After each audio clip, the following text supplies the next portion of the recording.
सरकार कह रही है नोटिफिकेशन, सरकार का डिपार्टमेंट तो दोनों डिपार्टमेंट्स फैमिली वेलफेयर और हेल्थ दोनों ने निकाल दिया है।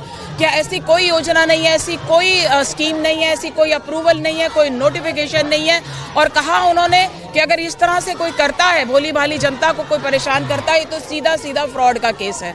हमारा कहना ये है, आज दुख के साथ कह रही हूँ कि दिल्ली की मुख्यमंत्री एक महिला है, महिलाओं का अपमान उन्होंने ऐसे होने दिया।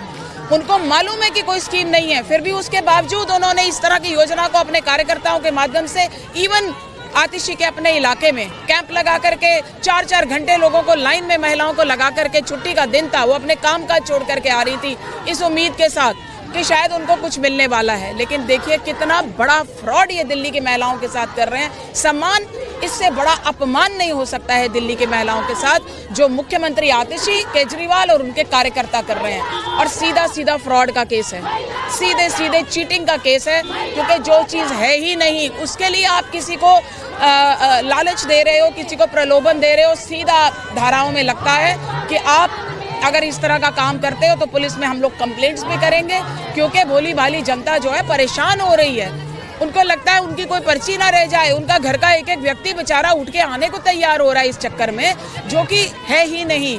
कोई स्कीम लाते, कोई योजना लाते, उनको कुछ देते, हमें खुशी होती, लेकिन बिना किसी स्कीम, बिना किसी योजना, बजट के अगर आप उनको लालच दे करके केवल उनसे आप उनका वोटर आईडी कार्ड, और उनको साथ ही अपील कर रहे हो कि केजरीवाल को वोट देना तो तुम्हें इसके बाद ये मिलेगा, ये सीधा सीधा डबल फ्रॉड का केस है, क्योंकि आप वोट भी पैसे से मांग रहे हो।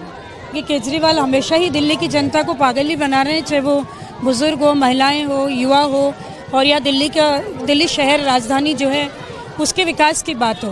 पहले भी इसने पंजाब में भी वादे किए थे कि 1000 रुपये वो महिलाओं को देंगे, लेकिन 3 वर्ष हो गए वहाँ सरकार बने। आप लोग भली भांति जानते हैं कि उसने कोई पैसे नहीं दिए वहाँ पर। आज भी वो 2100 की बात कर रहे हैं और संजीवनी योजना की बात कर रहे हैं, जो कि असंभव है। दिल्ली का बजट घाटे में है। आज पता है DTC भी उसने घाटे में कर दी, जल बोर्ड भी घाटे में कर दिया, महिला एवं बाल विकास विभाग व स्वास्थ्य विभाग स्वयं कह रहा है कि ऐसा संभव नहीं है, ना हमने ऐसी कोई योजना बनाई। ये केवल और केवल चुनाव जीतने की, वोट खरीदने की एक नीति, झूठी ऐसी बातें हैं, ऐसे वादे हैं केजरीवाल के जिसमें उसे महारत हासिल है।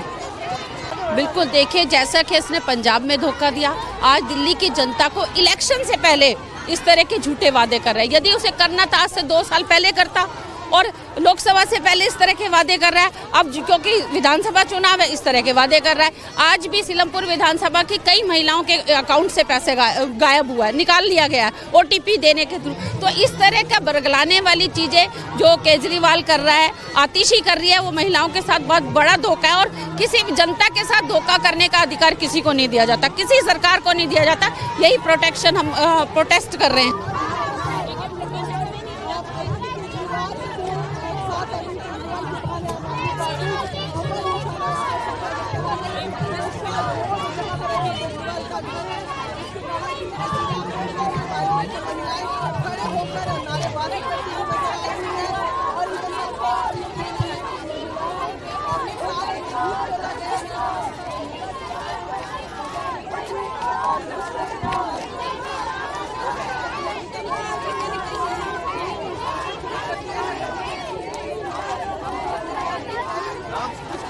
काम